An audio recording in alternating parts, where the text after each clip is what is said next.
오늘 본문은 과거 요나단과 맺었던 이 언약을 기억하며 그 언약의 신실한 다윗의 모습을 그려내고 있습니다. 사무엘상 20장에서 다윗은 요나단과 언약을 맺었습니다.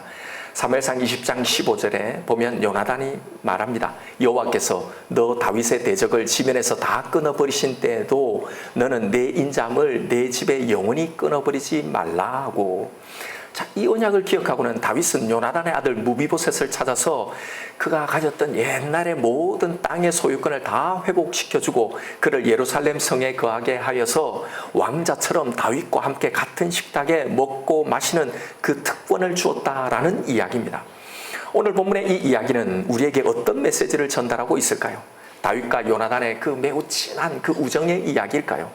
아니면 언약의 신실한 다윗의 모습을 통해 우리도 이렇게 언약을 잘 지키는 사람이 되라는 이런 교훈을 하기 위해서일까요? 성경에는 물론 이런 인간의 도덕과 윤리를 다 전제하고는 있지만 그러나 이것을 목적으로 즉 착하고 바르게 살라는 그걸 교훈하기 위해서 기록된 것이 성경책이 아닙니다.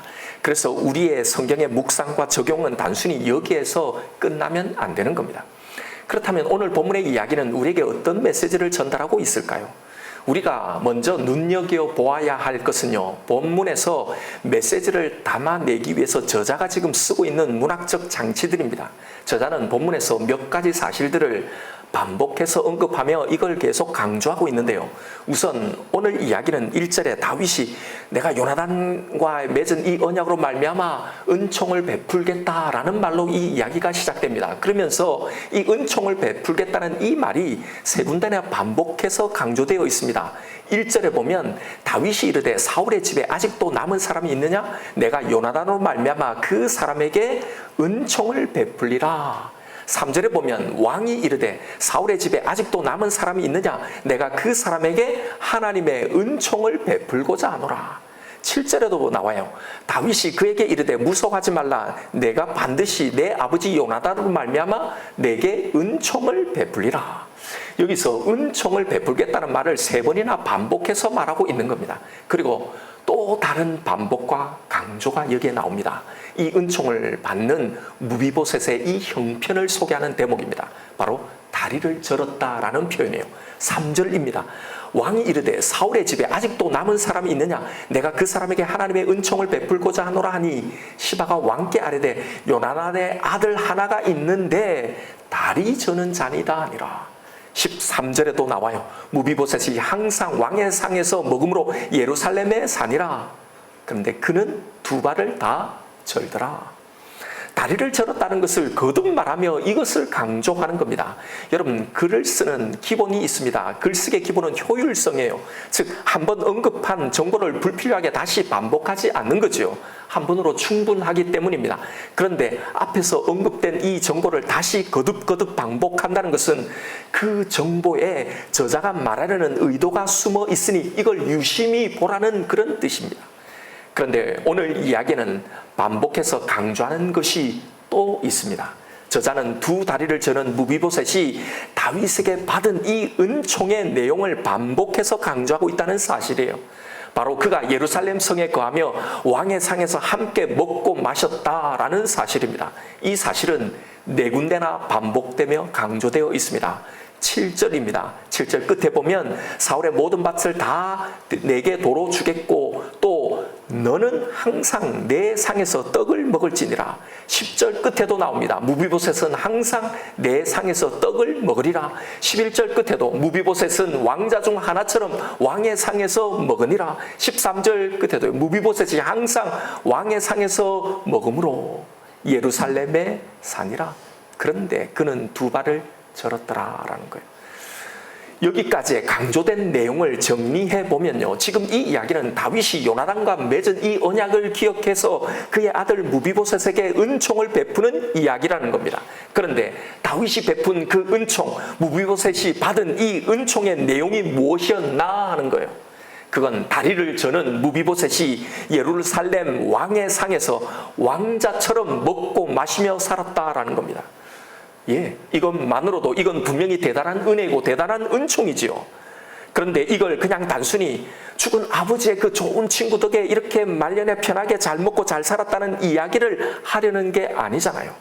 그래서 저자가 여기서 말하려는 이 은총, 다니저는 무비보셋이 왕과 함께 먹으며 살며 함께 먹게 되었다는 이 은총이 도대체 무엇을 의미하는지 이걸 알아야 하는 겁니다. 여러분이 설교를 계속 이 다윗에 관한 이 설교를 들어왔기 때문에 이미 짐작하듯이 이 이야기는 다윗과 요나단의 우정의 이야기나 다윗의 신실함을 들어서 자고로 사람이란 자신이 한 약속은 반드시 지켜야 한다는 걸 말하기 위한 이야기가 아니라는 걸 알 겁니다. 이것은 하나님이 우리에게 베푸신 이 은총, 이 축복, 우리가 받은 이 구원, 이 복이 무엇인지를 보여주는 이야기입니다. 아이고 목사님 또 그 이야기 하냐 하지 말고요. 여러분 오늘 말씀을 들으면서 나는 정말로 내가 받은 이 은총이 무엇인지를 정말 제대로 알고 있는지를 한번 확인해 보십시오. 이걸 내가 정말 알고 신앙생활하고 있는지 말입니다. 그래서 성경은 이걸 계속 모든 사건을 통해서 설명하고 있는 겁니다. 이게 성경의 내용이에요. 그래서 저도 이걸 계속 말씀드리는 겁니다. 왜냐하면 설교란요, 여러분 내가 듣고 싶은 이야기가 아니라 성경이 말씀하는 이야기를 전하는 것이 설교이기 때문입니다. 왜냐하면 그것이 결국 우리를 살게 하기 때문입니다. 내가 원하는 그것이 나를 살게 하는 게 아닙니다. 하나님이 나에게 주신 그것이 나를 살게 하는 겁니다. 여러분 다시 한번 이 이야기를 잘 보세요. 지금 이 이야기에서 강조되고 있는 첫 번째 것은 은총을 베푼다라는 거라고 했잖아요. 여기서 은총이라는 단어는 여러분이 한 번쯤은 다 들어보셨을 텐데 히브리어로 헤세드라는 단어예요. 이건 하나님의 언약과 관련된 단어로 하나님이 인간에게 약속하신 그 은혜, 우리에게 약속하신 그 사랑을 베푼다라는 말입니다. 하나님이 인간인 우리에게 하신 그 은혜, 그 은총의 약속이 무엇이었나요? 인간이 처음 창조되었을 때 누렸던 그 모든 것들의 회복을 약속하셨습니다. 잃었던 모든 것들을 다 주겠다고 하는 약속이었어요. 왜 이 약속을 우리에게 하시게 되었나요? 하나님은 우리를 창조하셨을 때 가장 충만한 상태로 창조해 놓으셨습니다. 그런데 우리는 죄로 인해서 하나님이 우리에게 주셨던 이 모든 것을, 그 모든 지위를 다 잃어버렸기 때문입니다. 여러분 에덴에서의 삶을 한번 상상해 보십시오. 늘 하나님과 동행하면서 하나님이 주신 이 모든 것들을 다 소유하였어요.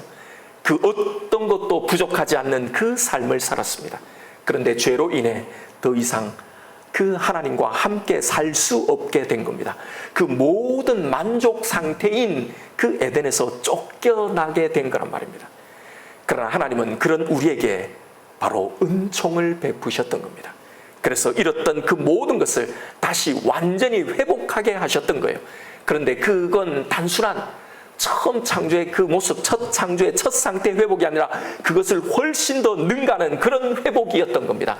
그래서 인간의 타락도 결국은 우리에게 더 선한 것으로 만드셨던 거예요.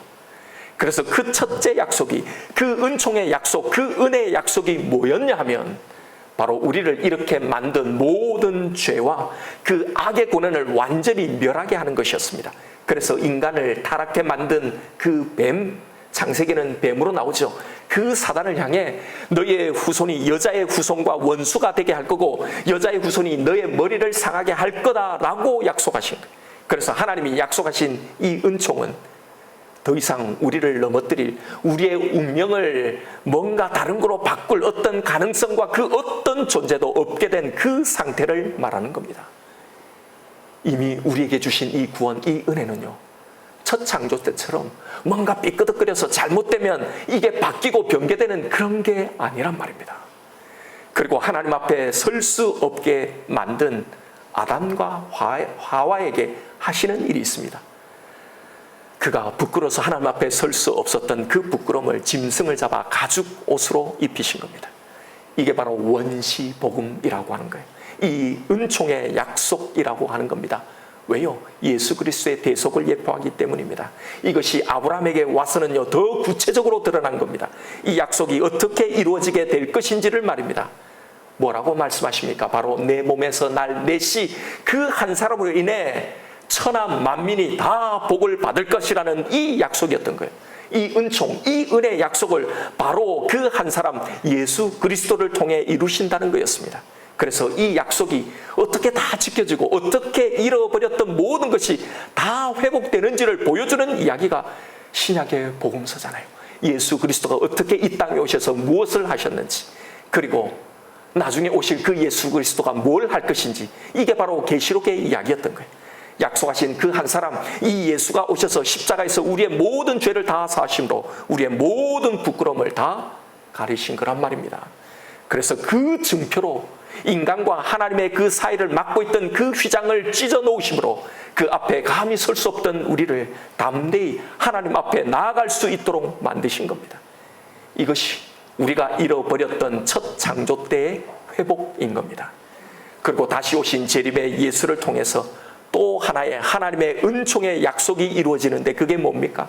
바로 에덴에서 우리를 타락케 한 그 원수 사단의 그 머리를 밟으셔서 완전히 멸하시게 하는 그 이야기, 창세기의 그 약속이 성취되는 이야기가 계시록에 나오는 겁니다. 그래서 계시록에 회복된 그 에덴, 그 새 예루살렘에서 뭐라고 표현되어 있어요? 구원의 완성이 다 이루어진 그 모습을 요한이 바라보는데 어떻게 나옵니까? 거기서 하나님과 함께 먹고 마시는 천국 잔치를 묘사해 놓은 겁니다. 거기서 영원히 하나님과 함께 거하며 그 새 예루살렘에서 그 하나님과 살며 그 하나님과 먹고 마시며 세세토록 왕노릇하리라 라고 하신 겁니다. 그렇게 우리의 잃어버렸던 모든 것을, 모든 지위들을 다 회복하게 된다는 겁니다. 여러분, 이게 성경의 모든 요약이에요. 오늘 본문의 이 이야기는 그것과 비교해 보십시오. 바로 이 모든 진리를 다 담고 있는 이야기입니다. 우리를 향해 주신 그 하나님의 은총의 이야기를 고스란히 다 계시해 놓고 있는 이야기입니다. 이런 관점에서 오늘 본문을 봐야 본문이 우리에게 들려주는 그 말씀이 무엇인지를 우리는 제대로 파악할 수 있는 거예요. 오늘 본문의 이야기에서 강조되고 있는 것이 무엇이라고 했습니까? 은총을 받을 대상인 무비보셋의 이 상태를 반복적으로 강조하고 있다고 했습니다. 다리를 절었다라는 표현이잖아요. 왜 저자는 이 사실을 자꾸 강조할까요? 여러분, 뭐 생각나는 게 없습니까? 바로 사무엘하 5장에서 예루살렘을 정복한 후에 다윗이 한 말을 하죠. 그런데 그 말이 속담이 되었다라는 언급이 나오는데 뭐라고 합니까? 바로 맹인과 다리 저는 사람은 이 집에 들어오지 못한다라는 말입니다. 여기에서 이 집이란 언약궤가 있는 예루살렘 성, 바로 성전을 의미한다고 배웠잖아요. 또한 다윗이 말하는 다리 저는 자의 영적인 의미가 있다고 했잖아요. 이것이 하나님 앞에 우리가 가진 그 온전치 못한 우리의 마음, 하나님의 그 거룩과 구별되는 바로 그 죄를 상징하는 것이라고요. 즉, 이 말은 죄를 가지고는 하나님의 임재 앞에 우리는 설 수 없다라는 말입니다. 그렇게 하나님과 접촉하게 되면 죽을 수밖에 없다는 걸 보여주는 사건이 바로 우사의 사건이라고 했잖아요. 그런데 그 무비보셋이 지금 여기서 그 은총을 받으면서 어디서 살고 어디서 누구와 함께 먹고 마시게 되었다는 겁니까? 예루살렘에서 왕과 함께 살면서 왕자 중에 한 사람처럼 그 왕과 함께 먹고 마시게 되었다는 거예요. 두 발을 다 저는 그가 말입니다. 이게 바로 하나님 앞에 결코 설 수 없는 죄인인 우리와 그런 우리가 받은 그 은총을 설명하는 이야기란 말입니다. 그래서 이것을 예수님이 직접 말씀하셨던 겁니다. 누가복음 22장 30절입니다. 예수님께서 완성될 그 하나님의 나라에 너희 제자들이 과연 어떻게 될 것인지를 약속하신 말씀이에요. 이렇게 나옵니다. 너희로 내 나라에 있어 내 상에서 먹고 마시며 또는 내 보좌에 앉아 이스라엘 12지파를 다스리게 하려 하노라. 하나님 나라에 들어가서 우리의 왕이신 예수님과 함께 같은 상에서 먹고 마신다는 거예요. 그러면서 왕자 중에 한 사람처럼 오늘 본문에 나오는 것처럼 왕의 자격으로서 12지파를 다스리는 그 특권을 가지게 될 거라고 말씀하신 겁니다. 보세요. 오늘 본문에 다윗이 자격 없는 무비보셋에게 베푼 이 은총의 이야기와 똑같은 이야기잖아요. 여러분, 이제 오늘 본문의 이 이야기가 무엇을 상징하고 우리에게 뭘 의미하는지를 이게 연결이 되십니까? 요나단과 언약을 생각하며 그 언약을 지키는 다윗은 무엇을, 누구를 예표하고 있나요? 우리와의 언약에도 신실하신 그 하나님, 그 헷세대 하나님, 그 은혜, 그 사랑의 하나님을 우리에게 보여주고 있는 겁니다. 그 하나님으로부터 우리가 받은 이 은총, 이 은혜가 바로 이거라는 겁니다. 그런데 우리는 이 은혜의 가치를 도무지 모른다는 겁니다. 그러니 그걸 전혀 누리지 못하고 살아가는 겁니다. 도대체 내가 어떤 은총 안에 살고 있는지, 내가 이미 받은 그 혜택이 무엇인지를 도무지 모르는 채 살아가는 겁니다. 성경이 이렇게 거듭 계속 말씀하고 있는데도 전혀 우리는 오히려 다른 것을 믿고 다른 것을 구하고 다른 것을 찾으며 살아가는 겁니다. 여러분, 우리에게 당신의 아들을 통해 약속하셨던 그 은혜, 이미 우리에게 베풀어 주고 계신 이 은총이 무엇인지를 다시 말씀을 통해 확인하십시오. 이미 우리는 전에 우리의 죄로 상실했던 모든 지위와 모든 혜택을 다 회복받았다는 겁니다. 전에 우리가 하나님의 성전이 된다는 것, 우리가 하나님과 함께 살며 그와 함께 먹고 마시는 것이 무엇을 의미하는지를 다 배웠습니다. 그 하나님과 함께하는 우리를 해야 할 것은 아무것도 없다라는 이 의미였습니다. 하나님을 당할 것이 아무것도 없듯이 하나님과 함께 살고 있는, 하나님과 함께하는 우리를 해야 할 것은 아무것도 없다는 뜻입니다. 그런데 우리는 이것을 믿는다고 하면서 늘 두려움 가운데 살죠. 늘 다른 것에 해를 받을까? 어떤 문제, 어떤 사건에. 여러분, 첫 창조의 장소, 그 에덴에서 누렸던 이 모든 것들이 이미 우리의 삶 안에 다 회복되어 있다라는 선언입니다. 그 안에서 그 어떤 배고픔도, 그 어떤 아쉬움도, 그 어떤 부족함도 없게 된 것처럼 그 에덴에서의 그 안식, 그 평온, 그 평강, 그 만족을 이미 우리에게 다 회복시켜 놓으신 겁니다. 그런데 문제는 그걸 우리가 실제로 다 느끼지도, 그걸 누리지도 못하는 그 이유가 뭘까요? 여러분, 그게 뭔지를 알아야 합니다. 바로 성경이 말하는 이 은총, 이 회복, 이 축복을 바라보는 우리의 관점이 문제입니다. 우리의 기복적인 이 관점이 성경이 말하는 이 복을 세상의 복으로 다 대체시켜 버렸기 때문입니다. 그 안식과 그 평온, 그 평강, 그 만족은요, 내가 원하는 대로 내 삶이 풀려서 내가 원하는 것을 다 가질 수 있어서 그럴 때 누리는 평온인 겁니다. 하나님을 잘 믿었더니 이런 복을 받았더라, 물질의 복을 받았더라, 건강의 복을 받았더라, 형통의 복을 받고 범사가 잘 되는 복을 받고, 이런 것들이 예수가 회복시켜 놓은 그 복, 우리가 받은 이 은총이라고 믿어버리는 겁니다. 그래서 사실상 예수를, 하나님을 그래서 필요한 존재로 만들어 놔버린 겁니다. 성경에 그렇게 설명한 그 하나님의 사랑을 내 삶에서 지키고 보호해 주신다는 그 사랑을 못 믿어서 그저 하나님 앞에 하는 그런 모든 기도가 뭔지를 보십시오. 그저 나 잘 되게 해달라는 그것뿐이게 된 겁니다. 그러니 예수를 잘 믿어서 그가 우리에게 주신 이 모든 은총을, 이 모든 회복을 믿음으로 누리며 살아야 한다고, 이런 설교, 이런 적용을 들은 성도들은 그게 축복인 줄, 이렇게 축복받은 것이 신앙인 줄, 그게 믿음의 간증인 줄, 이게 예수를 잘 믿는 간증인 줄 알아버리는 겁니다. 성도들은 이 복음이 무엇인지를 말하면 사실은 지루해합니다. 다 알고 있다고, 진부하다고 생각합니다. 그런 것 대신 여러분, 무엇이 그럼 우리의 신앙을 막 열정적이고 뜨겁게 만듭니까? 내가 원하는 복, 내가 받고 싶은 그 복, 내가 느끼고 싶은 그런 영적인 감정들이 있을 때입니다. 내 소원이, 내 기도가 응답받고 그런 기대와 그런 느낌이 있을 때이죠.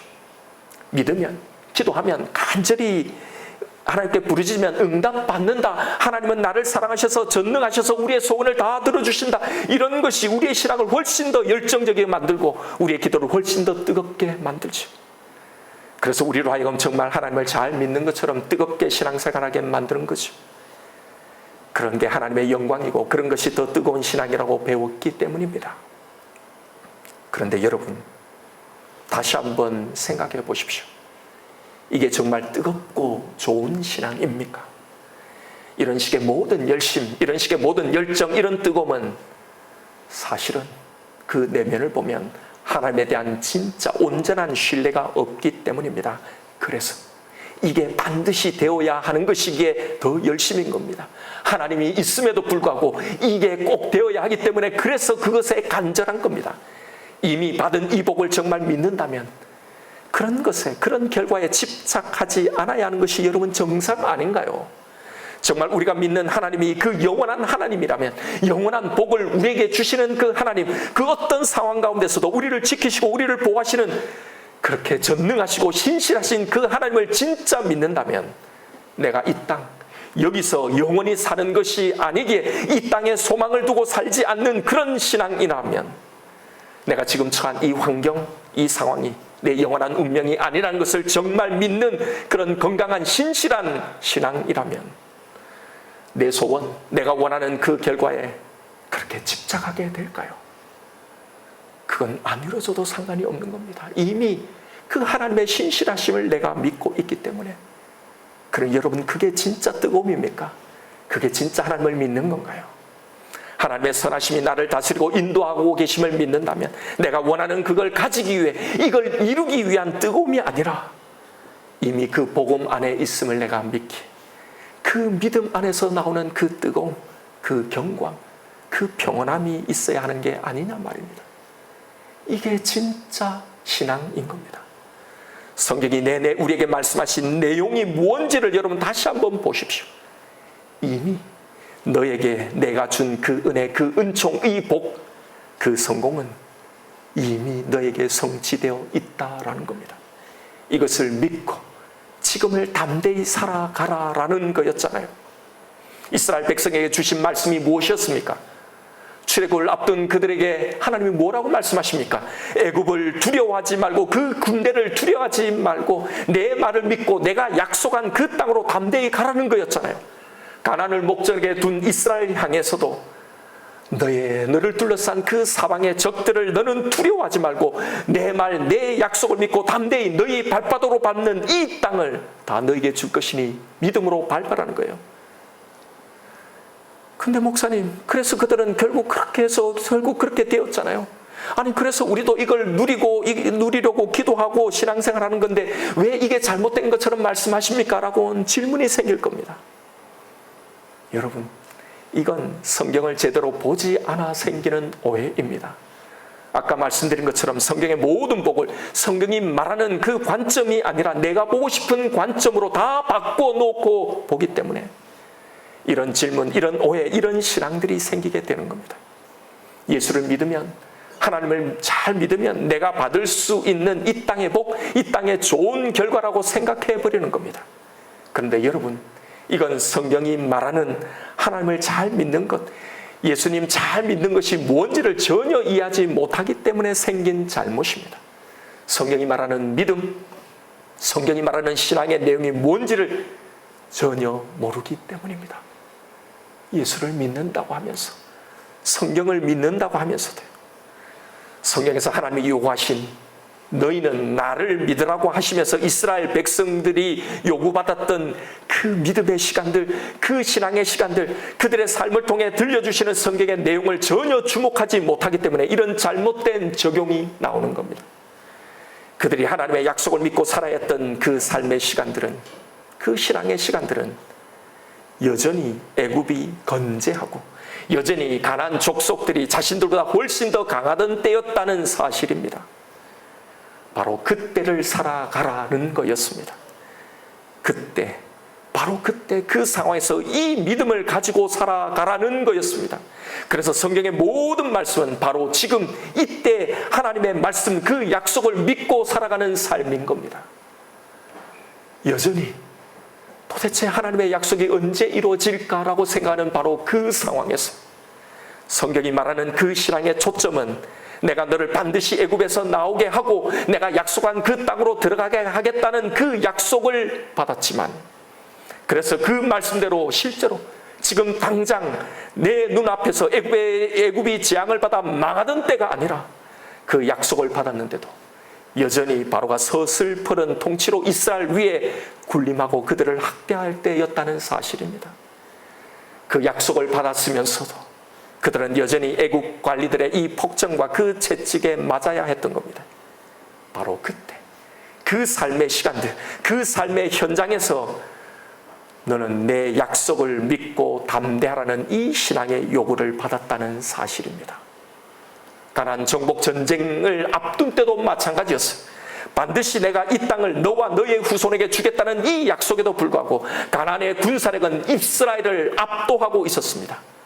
네가 밟는 모든 땅을 너에게 주겠다고 약속을 받았다고 가나안 족속들이 절반이 갑자기 다 죽거나 절반이 다 어떤 병에 걸리거나 거인족들이 그냥 일순간에 사라졌던 게 아니란 말입니다.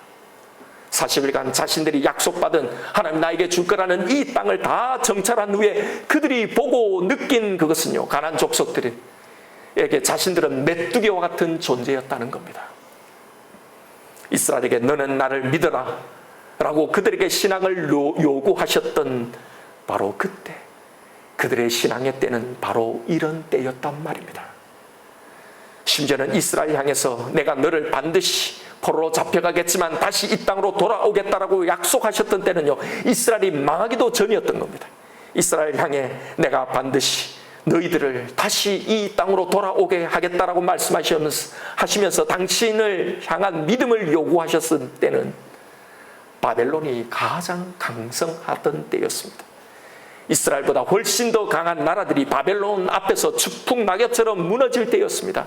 세상은 다 바벨론이 영원할 거라고, 언제 어떻게 이 바벨론이 망할까, 모든 사람들이 이 바벨론이 망한다는 건 불가능하다고 말하던 바로 그때 하나님은 당신의 백성들에게 당신의 약속을 믿기를 요구하셨던 거란 말입니다. 여러분, 하나님이 우리에게 당신을 믿기를 원하시는 그 신앙의 때는요, 약속하신 그 은총이 지금 그대로 당장 내 눈앞에서 다 이루어지는 때가 아닙니다. 내가 그 약속을 믿고 기도하면 내 문제가 다 해결되어지고 기적 같은 응답을 받고 그래서 믿게 되는 그런 믿음이 아니란 말입니다. 그래서 뜨겁게 되는 그런 믿음이 아니란 말입니다. 그런 신앙, 그런 믿음은 보기에는 너무나 뜨겁고 너무나 열정적인 것 같지만, 그래서 우리를 때로는 혹하게 만들지만, 모든 것을 다 이길 것처럼, 모든 것을 믿는 것처럼 보이지만, 그런 신앙은 정말 하나님의 이 약속의 시간을 기다리고 견디지 못하는 신앙인 겁니다. 우리의 신앙의 시간들은 바로 그러지 못한 그 상황에서 그 약속이 이미 내 안에, 내 삶 안에, 내 인생 안에, 내 운명 안에 이루어졌다는 것을 믿고 살아가는 바로 그 시간들인 겁니다. 그래서 말세를 살아가는 우리의 신앙의 삶도 바로 이런 거란 말입니다. 마치 지금 세상의 왕이 득세하고 세상의 힘들이 다 이긴 것처럼 되어 있는 이 세상에서 이미 예수 그리스도가 이 모든 것을 이겨 놓으셨다는 것을 믿고 살아가야 하는 것처럼 말입니다. 여기서 하나님이 이미 우리에게 주신 이 은총, 이 약속을 믿고 살아가는 것, 이게 진짜 신자의 삶이라는 겁니다. 성경이 우리에게 요구하는 그 신앙의 때라는 거예요. 여러분, 제발 성경이 우리에게 말하는 것이 무엇인지를 보십시오.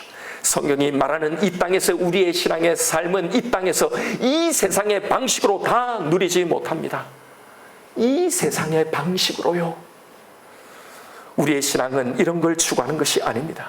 우리가 바라는 것이 다만 이 땅의 삶과 그와 관련된 것뿐이라면, 이 땅에서의 결과가 우리의 모든 것을 좌지우지한다면 우리는 도대체 성경에 무엇을 믿고 살아가는 겁니까? 나는 성경의 어떤 하나님의 약속, 어떤 말씀을 도대체 믿고 있는 겁니까?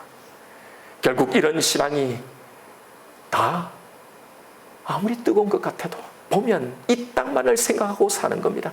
진짜 영혼에 대한 하나님의 진짜 약속에는 도무지 관심이 없는 겁니다. 그러니 그런 신앙 안에는 하나님이 요구하시는 이 믿음의 인내가 없는 겁니다. 이런 신앙의 위험을 이미 성경은 우리에게 다 경고해 놓았습니다. 우리에게 한번 읽어보라고요. 하나님의 심판을 통해 이스라엘을 다시 깨끗게 하시는 것이 이스라엘 향한 하나님의 계획이었습니다. 범죄한 그 이스라엘을 다시 정화시키고 깨끗하게 하기 위해서 그들에게 바벨론으로 포로로 잡혀가서 멸망받는 것을 선언하셨습니다. 그러니 이 심판 속에서도 하나님의 구원 계획은 있었던 거예요. 그 하나님의 계획을 믿고 신뢰하라는 이 예레미야의 선지자의 말을 이스라엘 백성들은 싫어했던 겁니다. 왜요? 나중에 주시는 그 구원, 나중에 주시는 그 회복, 이게 뭐가 지금 필요하다는 거죠. 하나님의 인도하심, 하나님의 계획들을 아무리 말해도 그래서 그들은 듣지 않은 겁니다. 그래서 망하지 않을 거다. 하나님이 애굽을 통해서 우리를 구원하게 하실 것이다. 그러니 그 하나님을 믿고 우리가 더 열심히 더 간절히 하나님을 믿고 기도하자. 그러면 전능의 그 하나님이 바벨론을 무찌르고 그대의 손에서 우리를 구원해 줄 거다라고 말하는 이 거짓 선지자들을 더 좋아했던 겁니다. 왜요? 망하지 않는다고 하니, 힘들지 않는다고 하니, 오히려 승리한다고 하니 얼마나 더 뜨겁고 얼마나 더 열심히 기도하겠습니까? 그러니 여기가 더 뜨겁고 더 신앙이 좋은 것 같습니다. 그러니 더 많은 사람들이 열광하는 겁니다. 예레미야 입장에서 그의 신앙의 시간은요, 자신이 전한 그 말씀에 사람들이 막 반응하고 회개하고 변화를 일으키고 폭발적인 그런 이 열매들이 맺어질 때가 아니었습니다. 잘 보십시오.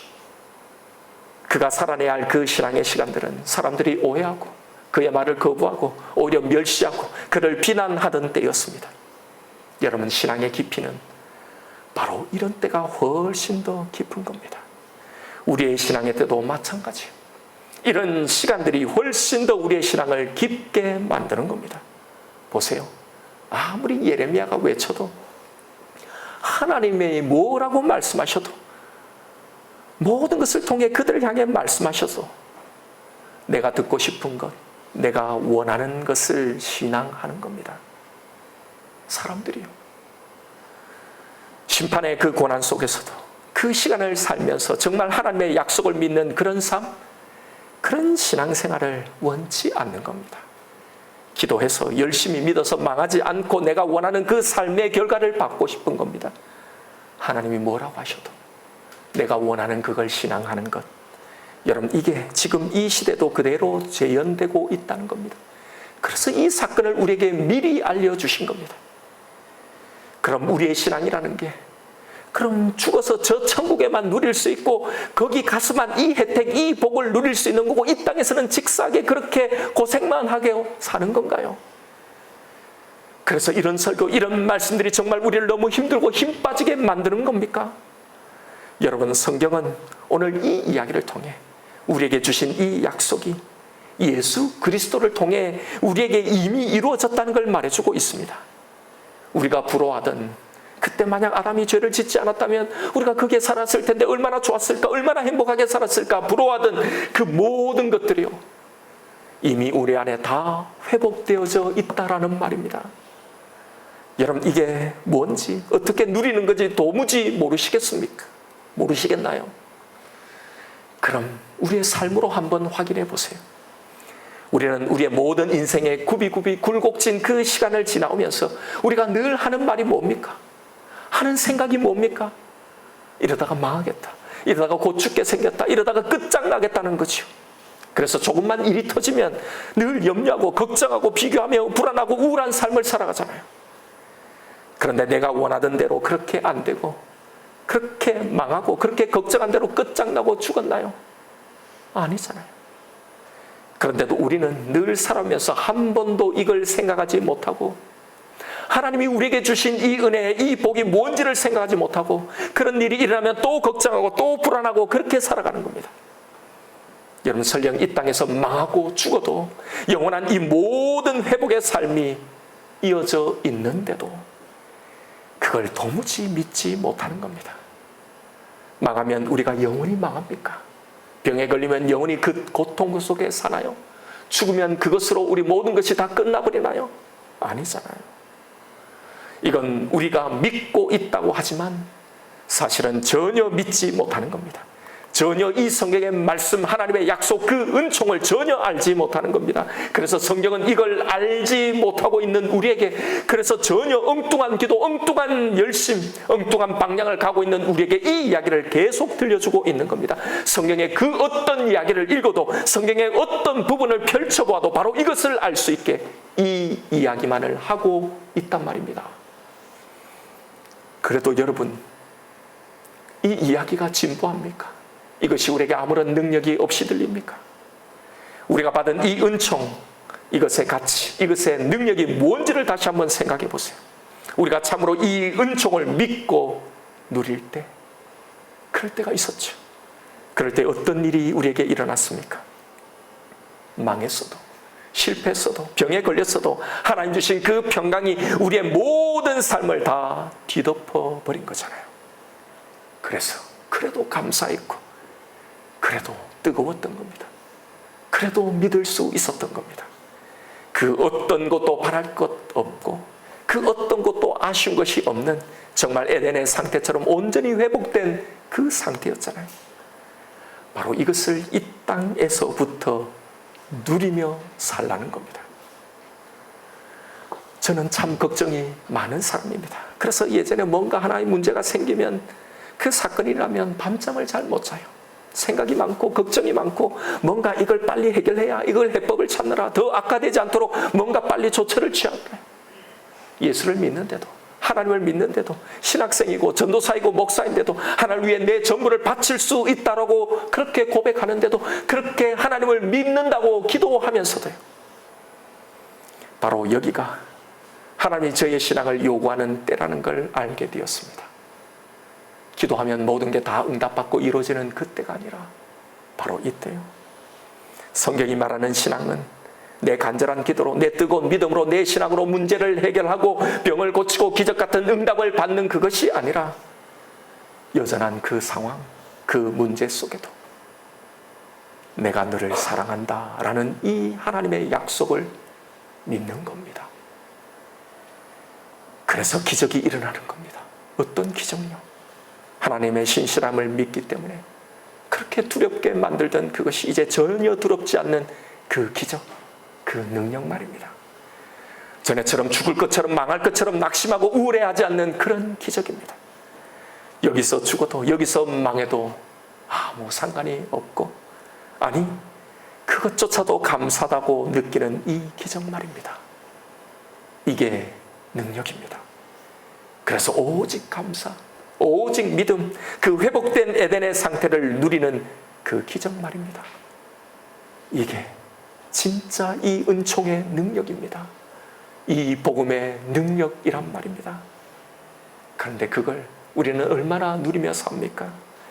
여러분, 이게 성경이 말하는 믿음이고, 이게 성경이 말하는 신앙이고, 이게 성경이 말하는 우리가 받은 은총인 거예요. 이게 이 땅에서 예수를 믿어도 지질이 고생만 직사게 하고 사는 그런 삶입니까? 이게 그렇게 무능력하고 무기력하고 그렇게 미지근한 그런 복입니까? 이것이 세상의 그 복, 뭔가 우리에게 이루어졌으면 하는 그런 복만도 못한 것입니까? 아닙니다. 절대 그렇지 않습니다. 예수를 믿고 사는 삶에는, 그런 신앙에는 반드시 이것이 있어야 합니다. 그 어떤 것도 우리를 넘어지게 하지 못하는 이 확신 말입니다. 바로 이 방향을 향해 믿음 없는 내 자신을 꼭 내가 원하는 것이 되어야만 평강해지는 이런 내 신앙과 몸부림치며 싸워야 하는 겁니다. 그래서 이 복을 진정 누려야 하는 겁니다. 여기까지 가야 하는 겁니다. 이게 성령이 말해놓은 신자의 길입니다. 이 길이 결코 고생만 진탕하는 그런 삶이 아니잖아요. 우리가 살아오면서도 경험했잖아요. 때로는 우리의 인내가 다하고 우리가 지쳐 넘어지려고 할 때 하나님이 우리가 기대하지 않은 전혀 새로운 길을 또 열어주시기도 하고, 때로는 당신의 그 존재를 잊지 않도록 우리에게 은혜로운 일들을 일으키시며 이 자리까지 이끌어 오신 거잖아요. 내가 너를 결코 잊지 않고 있노라고 말입니다. 여러분, 하나님이 이미 회복된 우리에게 무엇을, 어떤 신앙을, 어떤 삶을 바라는지를 아십시오. 그 하나님과 함께 살며 먹는다는 것이 무엇인지를 알아야 합니다. 그 하나님과 함께 있다는 게 뭔지를 알아야 합니다. 영원한 절대 안전입니다. 절대 보호입니다. 이걸 알아야 내가 무엇을 다시 회복했는지를 알고 누리는 겁니다. 우리가 에덴에서 잃어버렸던 그 지위, 그 상태가 뭔지를 보십시오. 그래야 안전, 그 평온, 그 만족, 그 감사, 그걸 누리는 거예요. 이미 그 은총을 우리가 제대로 본다면 그걸 이미 우리에게 주셨다는 걸 아는 겁니다. 문제는 바로 이걸 내가 신앙하고 있느냐 하는 겁니다.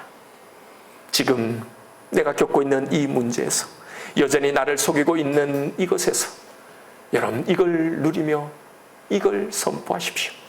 신앙은 뭔가 더해서 얻는 것이 아니라 이미 받은 이것을 누리는 일입니다.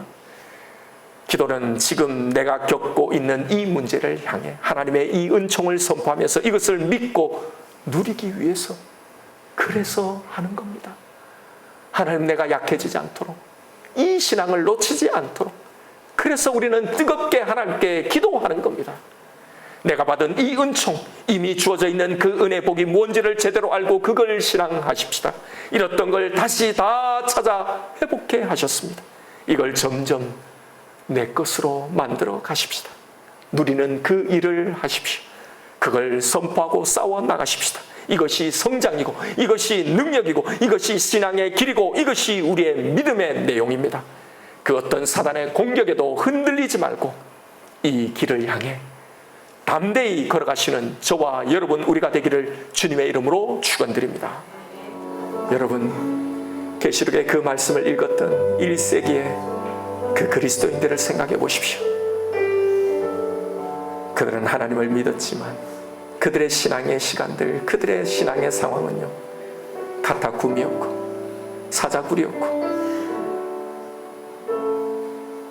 하나님의 그 약속하신 바를 내 삶에서 다 누리지 못했던 바로 그 시간들이었습니다. 여러분은 정말 그 하늘의 소망 때문에 그 무엇도 바라지 않습니까? 내 신앙은 정말 저 하늘의 소망 때문에 이미 내 영원한 그 운명뿐만 아니라 지금의 이 상황, 이 운명도 그 안에 있음을 누리며 그렇게 살아가려고 몸부림치고 있습니까? 여러분, 이게 원래 우리가 믿는다는 그 성경의 내용, 우리의 신앙의 내용이 아니던가요? 오늘 본문의 무비보셋을 한번 보세요. 혹시 나를 죽이려고 부른 건 아닐까? 내가 여기서 죽는 건 아닐까? 바들바들 떨며 다윗 앞에서 두 다리를 질질 끌며 걸어와 엎드린 그 무비보셋에게 다윗이 한 말은 두려워하지 말라는 말이었습니다. 내가 너를 향한 내 모든 약속을 다 지키겠다는 말이었습니다. 여러분, 내가 무비보셋 아닙니까? 나를 향해 하나님이 말씀하시는 게 아닙니까? 두려워하지 말아라. 내가 너에게 나의 은총을 베풀겠다 하십니다. 내 인생 앞에, 이 문제들, 이 상황 앞에 아무것도 할 수 없는 두 다리를 다 저는 우리를 향해 바로 이 말씀을 하신 겁니다. 이것보다 더 힘이 되고, 이것보다 더 위로가 되고, 이것보다 더 큰 축복이 어디 있겠습니까? 하나님을 믿는 신앙의 시간은 바로 이런 것, 이런 때를 말하는 겁니다. 여기서 하나님의 약속을 믿으십시다. 이미 회복해 하신 그 상태를 믿음으로 누리십시다. 아무것도 없는 것 같은 이 지금의 상황, 여기서 나에게 손을 내미시고 나를 위로하시는 그 주님을 보십시다. 좁은 길처럼, 너무나 험한 길처럼 보이지만 이 믿음의 길을 가십시다. 이 예수의 길을 가십시다. 그 무엇도 바라지 않게 되는 그 길을 향해 나아가십시다. 이 시간 기도하십시다. 하나님, 당신이 원하시는 그 신앙을 향해, 그 믿음을 향해, 당신의 길을 향해 나아가겠습니다. 당신이 저에게 보여주신 그 길을 믿음으로 걸어가겠습니다. 이제 그 은총, 그 회복을 정말로 내 삶으로 온전히 누리며 살겠습니다. 이 시간 나에게 주신 말씀이 있을 것입니다. 우리 이 말씀 붙들고 주님 이름 부르며 기도하며 나아가십시다. 주여,